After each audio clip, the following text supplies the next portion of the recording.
The bridge smelled of ozone and burnt insulation. Commander Soline Verani gripped the command rail and felt the vibration through her palms. The emergency lighting cast everything in deep red. Shadows pooled in the corners of the room. "Drift dead," she said, her voice was flat. "No engine noise, no heat signature." Chief Engineer Jasper Kidd looked up from the open panel at the auxiliary station. Wires spilled across the deck like metallic entrails. He said nothing. He just nodded and made a small adjustment. The verdict coasted through the asteroid field without power, without light, without any sign of life.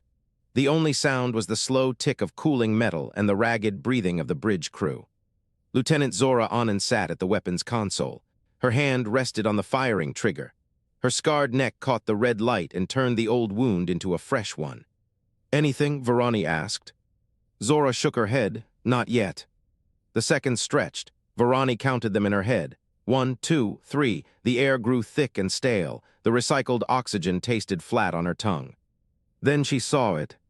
A shape moved between the asteroids. It was long and organic. Its hull pulsed with faint bioluminescent veins. They glowed green against the black of space. The Gorthak scout ship slid through the debris field like a predator hunting through tall grass. It passed within 200 meters of the verdict. Verani stopped breathing. She watched the alien ship through the forward viewport. Its surface rippled. Fins extended and retracted in a slow, rhythmic wave. The scout stopped moving. The bridge went silent. No one spoke. No one moved. Verani could hear her own heartbeat in her ears. Then the sound came. It was wet and wrong. A low thrumming pulse resonated through the verdict's hull. It made Verani's teeth ache. It made her skull vibrate behind her eyes. 3 crewmen collapsed at their stations. They clutched their heads. One of them vomited onto the deck. "What is that?" Zora shouted. Kidd was already working. His hands moved across the auxiliary console with practiced speed. He pulled wires from the open panel and twisted them together. Sparks jumped between his fingers. "It's a Biotech sonar ping," he said. His voice was tight. "The Gorthak are mapping the hull, looking for hollow spaces." "Can you stop it?" Verani asked. He did not answer. That was answer enough. The second pulse hit. It was stronger this time. The deck plates vibrated under Verani's boots. She felt the resonance in her teeth, in her bones. 2 more crewmen went down. Verani forced herself to stay upright. She forced her lungs to keep pulling air. She watched Kidd with an intensity near desperation. He had his entire arm inside the console now. His face was twisted in concentration. He was talking to himself. A stream of muttered words. No one else could understand them. The third pulse began. It changed everything. Kidd slammed a panel shut. The hum cut off mid-frequency. The vibration stopped. The silence followed. It was so complete it hurt. Kidd slumped against the console. His face was slick with sweat. He wiped his hands on his pants and left dark grease stains on the fabric. "Patch the comms array through the environmental system," he said. "Turn the whole hull into a damping field. They can't ping us anymore." Verani let out a breath she did not know she had been holding. "Good work." The Gorthak scout started turning. It was slow and deliberate. Its bioluminescent veins pulsed brighter as it oriented itself for a second pass. "It's coming back," Zora said. Verani watched the alien ship rotate. She watched its weapons ports open. She watched the organic barrels extend from its hull like thorns growing from a branch. The standing orders said to hide, to survive, to avoid engagement at all costs. The standing orders did not account for this. "Zora," she said, "fire the rattle." The rattle was a spinal-mounted weapon bolted to the ship's frame. Copper wire and salvaged capacitors formed its body. It looked like a nest of scrap. Zora looked up. Her scar caught the red light again. Her eyes were hard. "Commander, the cooldown is 30 minutes if we miss." "We won't miss," Verani cut in. "Fire." Zora did not argue. She turned back to her console and pressed the firing sequence. The ship lurched. The lights dimmed. A wave of electromagnetic force ripped through the asteroid field. It was invisible. It was silent. It carried nothing but raw, destructive energy. It hit the Gorthak scout. The Biotech hull convulsed. The organic plating rippled and split. The veins of bioluminescence flared white and then died. The ship began to reject itself. Its own structure turned against it. Flesh tore from bone in a cascade of failure. The scout spiraled into an asteroid. The impact was silent. The explosion was a brief flower of light against the black, then nothing. Silence followed. Verani stood at the command rail and watched the debris tumble through the void. She expected to feel relief. She expected to feel the weight lift from her shoulders. Instead, she felt something cold settle into her bones. The Gorthak were not gods. They were not invincible. They followed patterns. They followed scripts. The humans won because they had no script to follow. Verani turned away from the viewport. Her left hand trembled. She shoved it into her pocket and held it still. "Damage report," she said. Kid was already reading from his console. "The rattle is at 93% heat. Needle bearings in the port thrust assembly are cracked. We're venting atmosphere from deck 3. Can we fix it?" He gave her a look. It said he could fix anything. He just needed enough time and enough parts. "Give me 4 hours," he said. "Maybe 5. "You have 2. He nodded. Then he turned back to his console and began pulling data from the wreckage. Verani watched him work. She watched Zora run a diagnostic on the weapons system. She watched the red emergency lights paint the bridge in shades of blood. Then Kid went still. The change was immediate. His hands stopped moving, his head tilted. He stared at his screen. The expression on his face was new. Verani had never seen it before. "Commander," he said. His voice was flat. "What is it?" He turned to look at her. The red light made his face look like a mask. The scout was not a raider, it was a surveyor. The communication logs are intact. They were mapping the colony. Verani felt the cold certainty in her bones grow heavier. For what? Kid paused. He looked back at his screen. When he spoke again, his voice was barely a whisper. "A full-scale purge. They are not here to conquer, Commander. They are here to erase." The Crossroads station air tasted of nothing. No salt, no ozone, no living thing had ever breathed here. Verani stood at the negotiation table with her hands pressed flat against its cold surface. She kept her left hand in her pocket. The Gorthak envoy stood across from her. Its scales rippled from dark green to red-black along its throat. A wet hiss escaped its respirator mask with every breath. The mask covered its lower face with a membrane. It pulsed in time with its heartbeat. Behind Verani, the observation window showed the dead star. It hung in space like a black wound.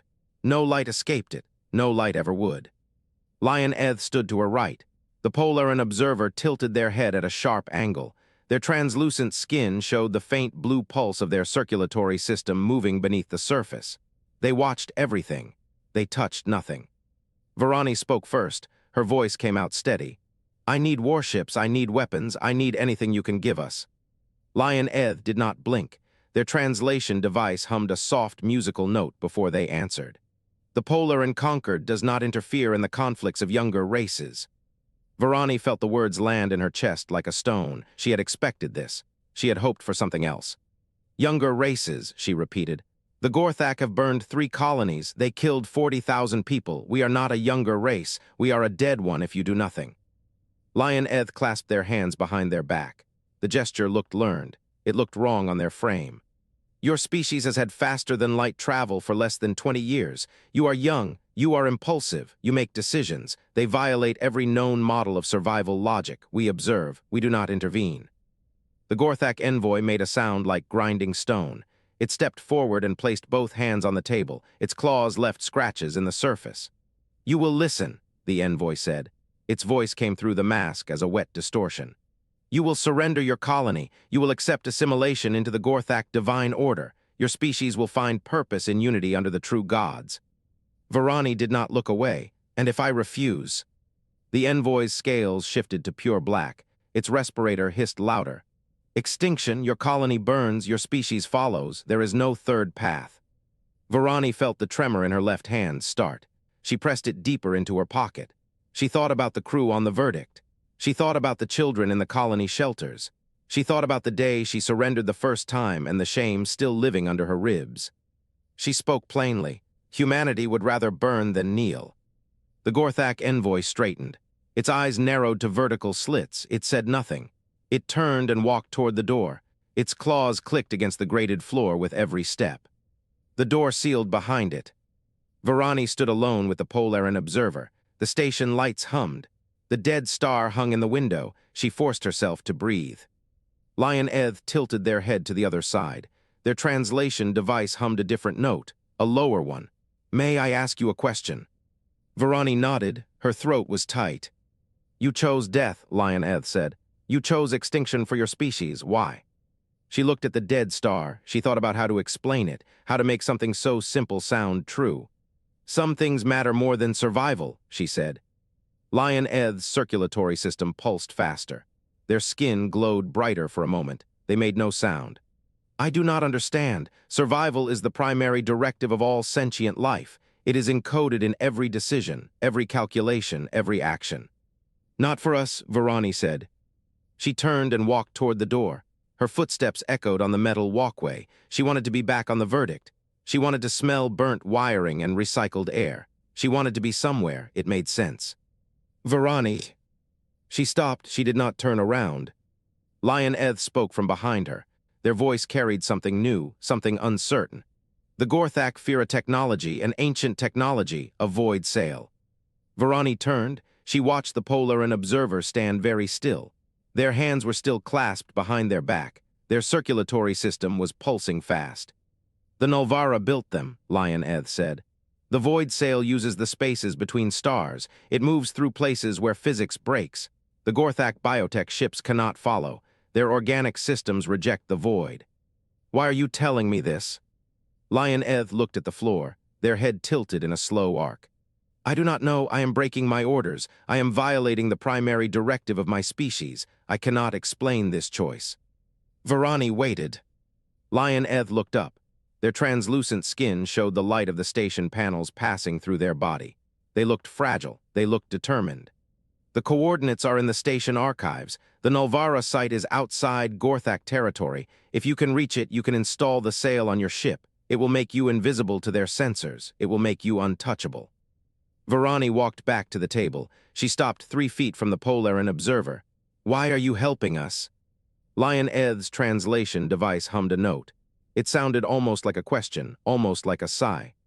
I watched you choose death. You did not calculate. You did not weigh options. You simply refused. That is not a decision I have a framework for. Verani waited. Lioneth spoke again. Their voice was quieter. I think I am learning what courage is. It is not what I expected. It is not a calculation. It is a rejection of submission. This concept has no equivalent in Polaran psychology. It fascinates me. It frightens me. The station alarms activated. Red light flooded the room. A synthetic voice repeated a warning in a language Verani did not recognize. The floor vibrated beneath her feet. A distant explosion shook the walls. Lioneth's skin went pale. Their circulatory system dimmed to near invisibility. The Gorthak, they said. They are attacking the station. Another explosion. Closer now. The lights flickered and died for 2 seconds before the emergency systems kicked in. Verani grabbed Lioneth by the arm. The Polaran observer flinched at the contact. We need to move, she said. Now. Lioneth did not resist. They followed her toward the door. Their steps were unsteady.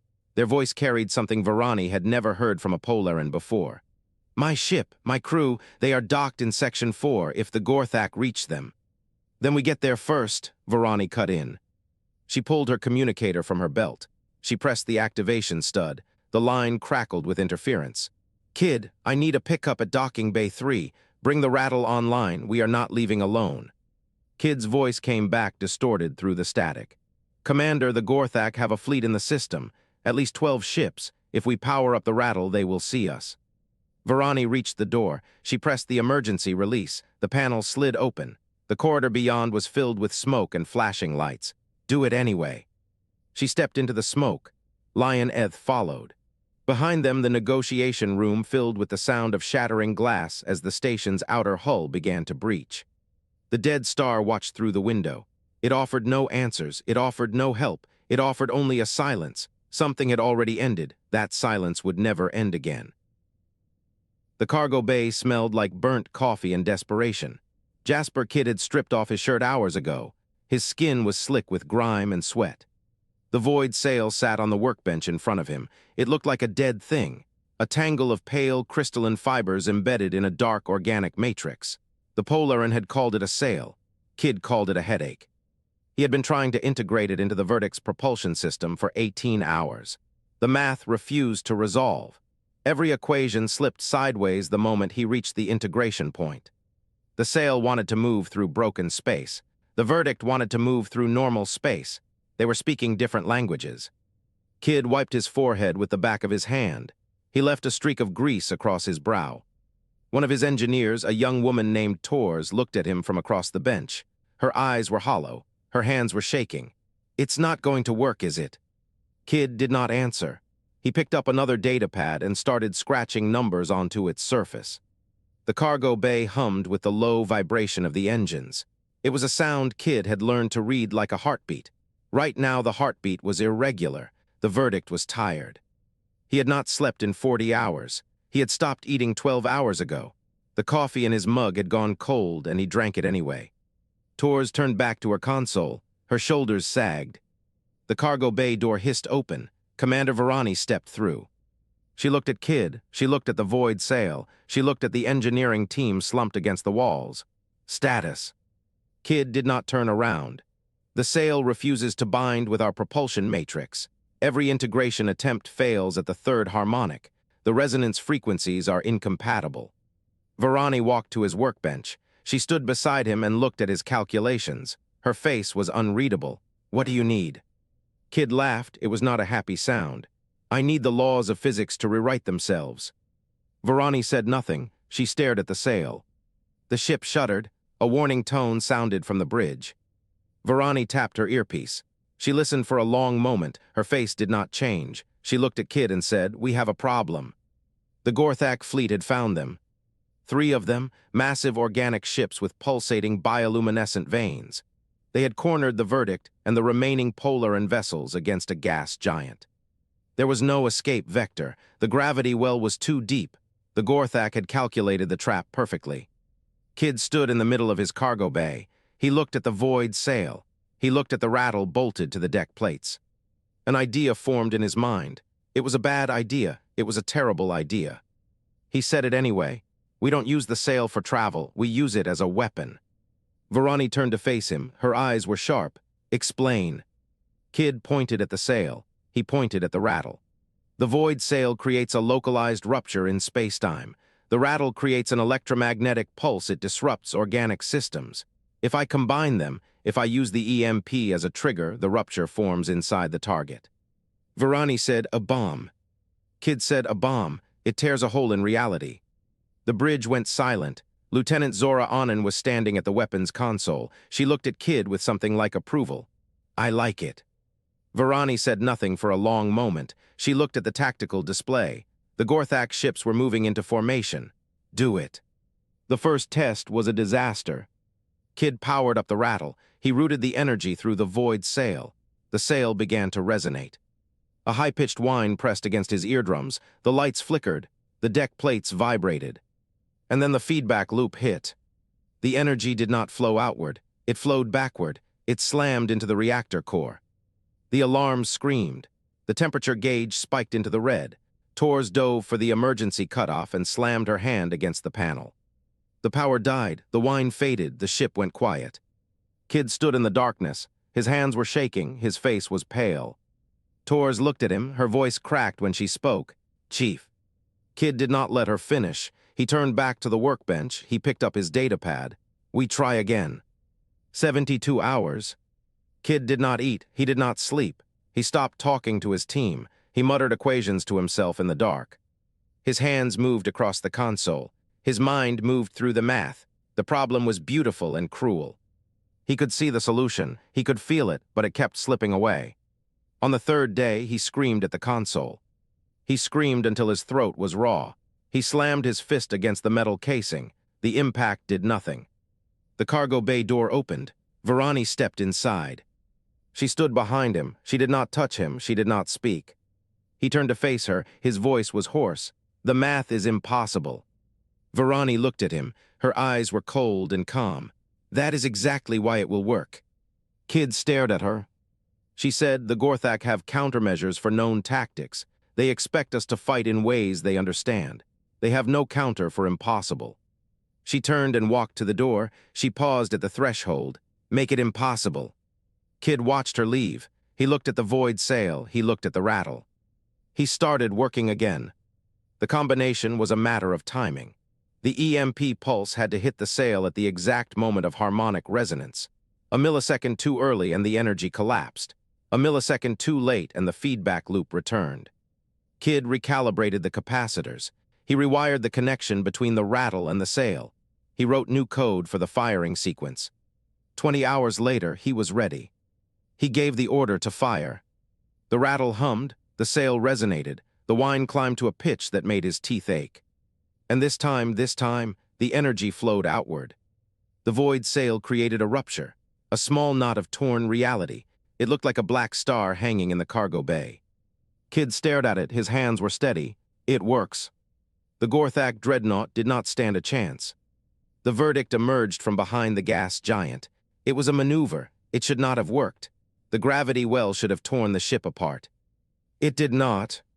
The rattle fired, the void sail opened. A rupture formed in the heart of the dreadnought. For a moment, nothing happened. The Gorthak ship hung in the void. Its bioluminescent veins pulsed. And then it folded. The rupture consumed the ship from the inside. Space warped around it. The dreadnought collapsed into a point of light and then into nothing. The other Gorthak ships scattered. They did not understand what they had seen. Kid watched the tactical display. His heart was pounding, his hands were shaking. He did not feel triumph, he felt cold. He had built a weapon. It tore holes in reality. He had made the impossible real. He realized human creativity was not a gift. It was a fever. It would burn through anything. The ship shuddered, the lights flickered. The rattle had overloaded. The energy surge had fried the verdict's shields. But that was not the problem. The problem was the void sail. It was still active. The rupture had not closed, it was growing. The sail was pulling the ship toward it. Space warped around the verdict. The gas giant stretched into a smear. The stars turned into lines. Kid grabbed the console. He tried to shut it down. The controls did not respond. He said, "We have lost positional control." Verani's voice came through the intercom. It was calm, it was steady. "Where are we going?" Kid looked at the sensors. The data did not make sense. The verdict was not moving through space anymore. It was moving through something else. He said, "I don't know." The stars became lines. The lines became light. The light became everything. The verdict was no longer in control of its own position. It was no longer in control of anything. The deck plates throbbed beneath Zyrek's claws. A wet pulsing rhythm echoed from the sovereign scale's organic walls. Bioluminescent panels dimmed and brightened in slow cycles. The air was thick with musk and the sharp tang of holy ichor. His tactical brood huddled at their stations. Their scales had faded to a pale gray. That was the color of confusion. Zyrek had never seen that color on warriors before. The human sat secured to the interrogation chair. Filthy, bruised. The Gorthak psionic interface rested on its skull like a cluster of pale tendrils fused to metal. Wires ran from the skull cap into the chair's organic cradle. Zyrek stepped closer. He let his own scales shift to deep black. That was the color of command. "You will explain why your species fights without doctrine," he said. His voice carried the weight of sacred authority. The human lifted its head. It had dark eyes and a split lip. It stared at him for a long moment, then it laughed. Zyrek felt his crest tighten. Laughter was not a response he had anticipated. Laughter had no place in tactical doctrine. "You want an explanation," the human said. "We do not have one. We fight because the alternative is worse." "That is not a valid tactical framework," Zyrek said. "It works for us." Zyrek's claws itched. He reached for the psionic interface controls. The tendrils writhed against the human's skull. A low hum filled the interrogation chamber. "I will see for myself," he said. He pressed his palm to the activation plate. The interface linked his mind directly into the human's consciousness. The first sensation was wrong. Zyrek had probed minds before, prisoners from dozens of species. They all followed the same pattern, a defensive wall.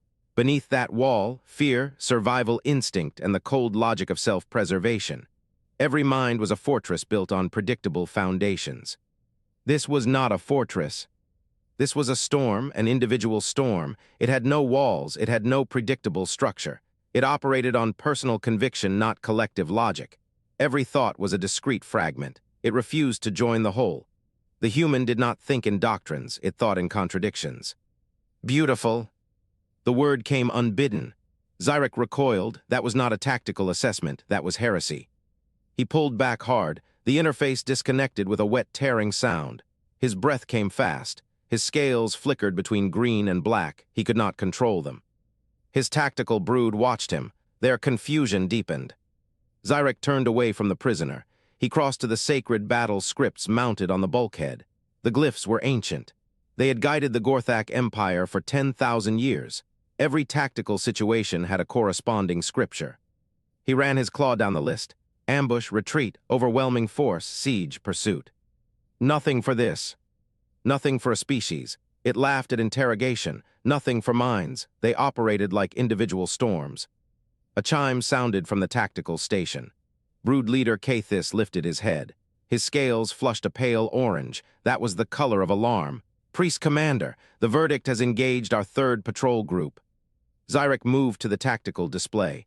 The holographic map showed the system's gravity well. A gas giant dominated the center. Rings of debris circled it like a frozen halo. "Show me the engagement," Zyrek said. The display flickered. 3 Gorthak broodships positioned themselves near the gravity well's outer edge. They waited in formation. Doctrine required a defensive posture near celestial bodies. The verdict appeared on the display. A small patchwork shape. It did not slow down, it did not adjust course. It flew directly toward the gas giant. Full acceleration. Zyrek's crest flattened. That was a suicide vector. The verdict entered the gas giant's upper atmosphere. Its hull began to glow orange from atmospheric friction. The Gorthak broodships did not follow. No sane species would attempt that maneuver. The pressure would crush any vessel. "It is destroyed," Cathis said. "The humans have perished." Zyrek stared at the display. The verdict's signal flickered. It dropped below the gas giant's horizon. The broodships began to reposition. Then the verdict emerged from the opposite side. It had used the gravity well as a sling. The maneuver accelerated it to a speed. It exceeded Gorthak tactical projections. It fired its weapon at close range.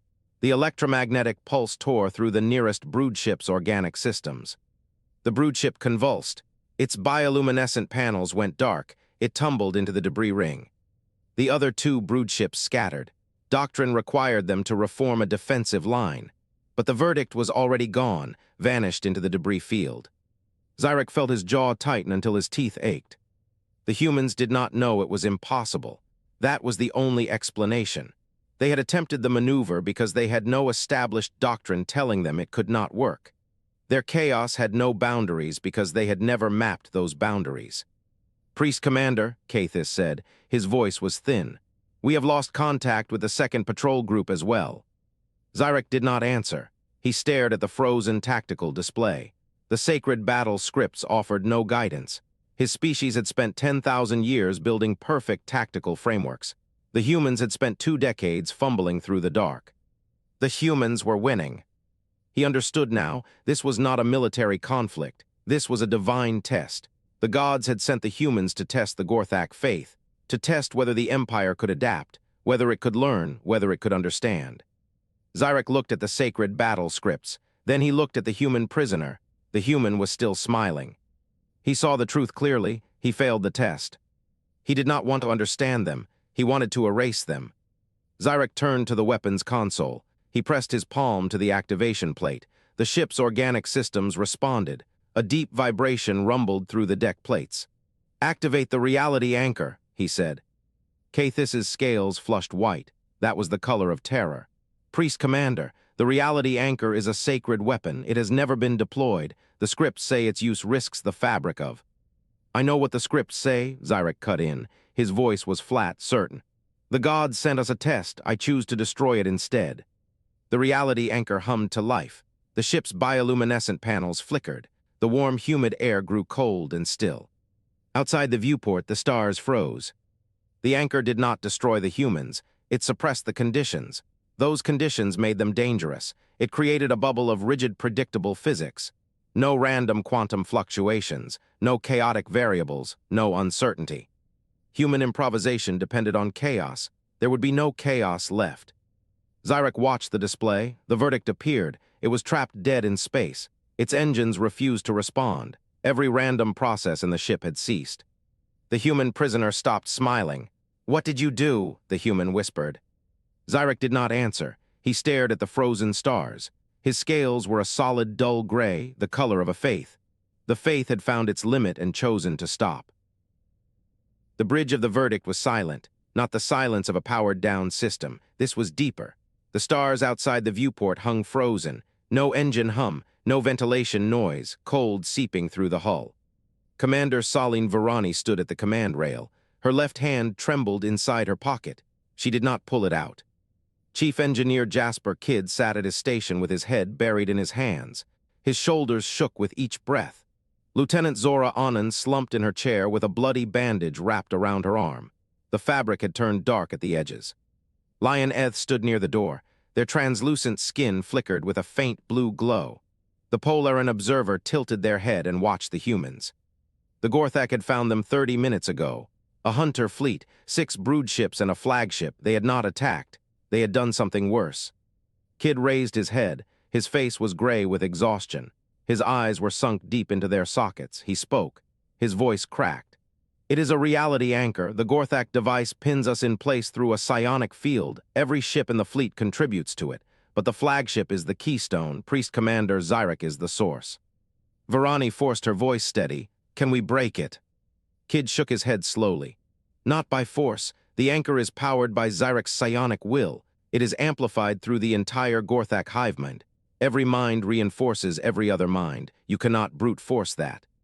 Zora shifted in her chair. Her hand went to her sidearm. Then I will find a way onto that flagship. I will put a round through Zyrek's skull. It will not help. Kidd's voice was flat. Killing him would scatter the network for a moment. The collective would reassign a new keystone within seconds. Verani watched Lion Eth. The Polaran's circulatory glow pulsed faster. Their head tilted at a new angle. Lion Eth spoke. Their voice was soft and musical. There is another method. It is untested. It is dangerous.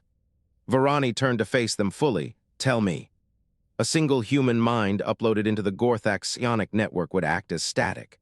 Lion Eth's words came carefully. The collective consciousness cannot process individuality. It requires conformity. A mind refusing to conform would disrupt the entire system. Zora sat up straight. You mean put someone inside their heads? Yes. Zora stood, her chair scraped against the deck plate. I will do it. Verani did not hesitate. No. Zora's eyes went hard. Commander, I am the best candidate. I have nothing to lose. Verani stepped closer. She looked at the scar. It ran from Zora's ear to her collarbone. She looked at the blood on the bandage. She spoke quietly. You have everything to lose. You just will not admit it yet. Zora opened her mouth to argue. Verani cut her off. I am the commander. The responsibility is mine. She turned to Kidd. Prepare the captured Gorthak beacon, the one with the psionic interface. Kidd stared at her. His face went pale. Commander, you do not understand what this will do. I understand exactly what it will do. Verani kept her voice level. I will be gone before the power cycle finishes. You will have a window to escape. Kidd's hands balled into fists. There has to be another way. There is not. Verani walked to his station. She placed her hand on his shoulder. You built the key, Jasper. I just have to open the door. The cargo bay was cold. The captured Gorthak device sat on a workbench. It looked like a cluster of pale organic tendrils fused to a metal skullcap. The tendrils twitched in the still air. Kidd checked the connections twice. His hands shook. Zora stood by the door with her arms crossed. Lion Eth hovered near the wall. Verani sat on the stool. She pulled the device over her head. The cold tendrils pressed against her temples. The metal was slick against her scalp. She looked at Kidd. She smiled. Do not let the ship fall apart without me. Kidd could not speak. He nodded. Verani closed her eyes. The pressure came first. It was not physical. It was the weight of 1 billion minds pressing against her consciousness. The Gorthak hive mind was a vast ocean of certainty. Every thought confirmed every other thought. No doubt, no question, no contradiction. She did not resist. She opened herself fully. She showed them the day she surrendered to the Gorthak for the first time. The shame of it burned bright. She showed them her mother's face, the way she laughed when she was drunk, the way she cried when she thought no one was watching. She showed them her first command, the crew she lost, the names she still whispered in the dark. She showed them her fear. The terror woke her at 3 in the morning. The certainty stabbed her. She was not good enough. The scream she swallowed every time she looked at a casualty report. She showed them every doubt, every private thought, every moment of weakness. The Gorthak hive mind convulsed. It could not process her. It could not categorize her. It could not absorb her. She was a single point of chaos in a system built on order. She was static in a perfect signal. She was a question with no answer. The reality anchor shattered. The verdict lurched forward. The engines roared back to life. The stars began to move again. On the tactical display, the Gorthak flagship went dark. Its lights flickered and died. The broodships scattered. They fired no weapons. They gave no pursuit. Verani opened her eyes. She looked at Kid. Her smile was soft. Her eyes were already distant. "You built the key," she said. Her voice was quiet. "I just had to open the door." Kid reached for her. His hand stopped an inch from her arm. Her expression went blank. The smile faded. The light behind her eyes vanished. The body remained. The mind was gone. A single tear rolled down Zora's cheek. It hit the deck plate with a distinct tap. Kid stood frozen. His hand still hovered in the air. Lion Eth stepped forward. Their translucent skin flickered with something. It might have been grief. "She is not dead," they said. Zora's head snapped up. "What?" "Her consciousness is trapped inside the Gorthak psionic network." Lion Eth's voice was barely a whisper. "She is a ghost in the machine." Kid grabbed the Polaran's arm. "Can we get her back?" Lion Eth did not answer. Their eyes went wide. "Something is in there with her." Their voice trembled. Something ancient. It was waiting in the static. The verdict drifted into the void. Its engines hummed. Its crew was alive. The colony was safe. But on the tactical display, the Gorthak flagship began to move again. It did not point toward the verdict. It pointed toward the dark between stars. And on the bridge of the verdict, Commander Soline Verani's empty body began to whisper.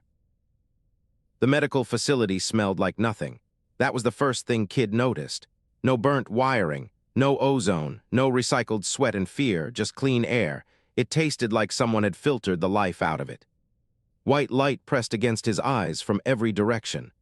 He sat on a hard polymer stool beside Verani's bed. Her body lay flat on a Polaran medical pallet. The surface glowed faintly beneath her. It had monitoring systems. He could not read them. Her chest rose and fell. The rhythm was not quite her own. The machines breathed for her now. Soft beeping filled the silence. Monotonous, patient, it did not care she was gone. Kid had not slept in 4 days. His hands rested on his knees. The grease under his fingernails looked black against the sterile white room. He had washed them 3 times. It never came out. Lion Eth stood near the observation window. Their translucent skin pulsed with a faint blue glow. They tilted their head and watched Kid. The expression might have been sympathy. It was hard to tell. Through the transparent wall on the far side of the room, Xyrix sat in his cell. The Gorthak priest commander had not moved in hours. His scales were dull, a flat gray-green. His posture had collapsed into something small and defeated. Lion Eth spoke first. Their voice carried a musical quality, rising and falling in deliberate melodic patterns. "We have analyzed the battle data. The Polaran consensus is complete." Kid did not look up. "Tell me." "Humanity is not a normal species." Lion Eth paused. "You are a disruption event on a galactic scale." Kid let out a dry laugh. It sounded wrong in this room, too loud, too human. "Yeah, that sounds about right." "You do not understand." Lion Eth stepped closer. The glow in their skin brightened. "Before your species, the galaxy was static. Every civilization followed ancient scripts. The Gorthak, the Polaran, all of us. We obeyed patterns that had held for thousands of cycles. And then we showed up." Lion Eth stopped beside the bed. They looked down at Verani's empty face. "Humans broke the patterns. You introduced creative destruction into a system that had stopped evolving. This victory is not the battle. The victory is the fracture." Kid rubbed his eyes with the heels of his hands. "I don't feel victorious." Xyrix finally stood. He walked to the transparent wall and pressed one palm against it. His claws left faint scratches on the surface. He looked at Kid and his voice came through a speaker mounted in the ceiling. It was flat, without aggression, without faith. "Engineer, she is not dead." Kid stood up, his legs ached. "What did you say?" "Verani." Xyrix's scales shifted from dull gray to a darker black-green. "Her mind persists in the network. She is haunting us. She did not just disrupt the hive mind. She infected it. She became static in the signal.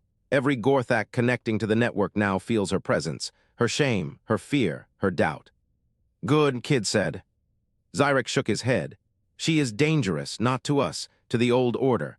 The Gorthak Empire has collapsed into civil war because of what she represents, a symbol of chaos that cannot be controlled.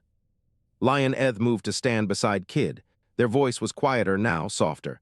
The engineer has a choice. Kid turned, what choice? Lion Eth gestured toward Verani's body. The psionic interface is still intact. We preserved it. You can destroy it. Let her go. The network will heal itself over time. She will fade.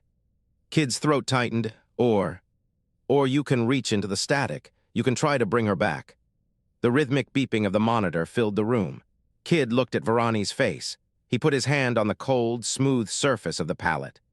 Lion Eth's alien musical voice attempted to express something close to human grief. Humanity won not because you were stronger, but because you were willing to lose everything to prove you were free. Kid realized the real cost of their victory. It was not Verani's mind. It was humanity's innocence. They could never go back to being small and quiet. He let out a long breath. 3 days ago, before the attack, she left a message in the ship's logs. Lion Eth tilted their head. A message. Kid nodded, his eyes fixed on Verani's still face. She knew what she was doing. She knew she might not come back. She recorded it, for me, for anyone who found it. What did she say? Lion Eth asked.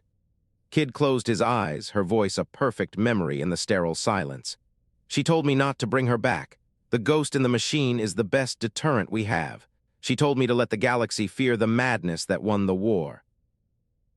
The clean hum of the Uncertainty's new engines pressed up through the deck plates. Kid stood at the command rail with a commander's insignia on his collar. The metal felt heavier than it should. Sunlight from a nearby star streamed through the viewport, catching the edges of unfamiliar surfaces. The bridge was a patchwork of 3 species. Human steel met Gorthak organic panels. Polar and crystalline conduits ran between them like veins. The air smelled of new plastics and alien flora. A mixed crew of humans, Polaran, and reformed Gorthak staffed the stations. No one flinched at the arrangement anymore. Zyrek stood beside Kid.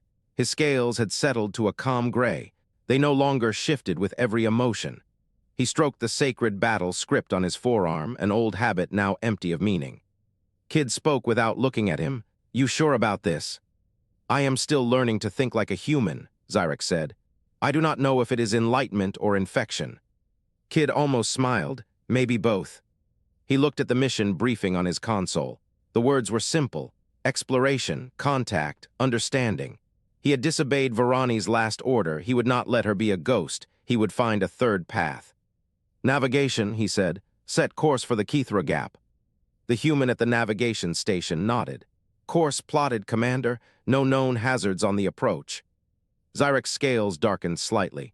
The Kithra Gap contains no known stellar bodies, no colonies, no trade routes. Why begin there? Kid turned to face him, because no one else has looked. 3 days later, they found the anomaly. It sat in the middle of empty space like a hole cut from reality. The sensors registered nothing. No matter, no radiation, no quantum fluctuation. It was an absolute absence. Prepare to enter the void, Kid said. The bridge went silent. Zyrek's scales shifted to a dark green of alarm. Commander, is this wise? Kid looked at him. Wisdom is just fear with a better vocabulary. He gave the order. The uncertainty crossed the threshold. The change was absolute. Sound died. The hum of the engines, the breath of the crew, his own heartbeat, all gone. Light died. The viewport showed nothing, not even a reflection from the ship's own hull. Direction died. Then the psionic interface on the bridge flickered. A relic from the verdict, it glowed with a soft blue light. A voice came through, clear and familiar. Jasper. Kid gripped the command rail. Soline. I have been waiting for you. Her voice carried no distortion. She sounded like she was standing beside him. Zyrek stepped back, his scales a pale gray of shock. Impossible. Her body is in the Polaran facility. Her mind is fragmented across the network. The network changed, Verani's voice answered. I changed it. Her image appeared above the interface, a hologram projected from the device. She looked the same, tall, lean, severe haircut. Her left hand was in her pocket. Where are you? Kid's voice was tight. Her image smiled, a sad, knowing smile. Everywhere and nowhere. The network is gone. I found something else, something the void hides. The Gorthak built their order to keep it out. Your chaos let it in. Zyrek's scales went pale. What have you done? Not me, Verani said. Humanity, we broke the pattern. Now the pattern is breaking back. The void outside the viewport pulsed, a deep thrum resonating through the ship. The darkness rippled. Jasper, Verani said, her eyes meeting his. The galaxy is not done with us yet, and I am not done with you. Her image flickered. The interface went dark. Kid stood at the command rail. The uncertainty drifted in the black, on the edge of a new reality. He no longer sought a ghost to save, but a future to build. Helm, he said, his voice steady in the returning silence. Take us deeper.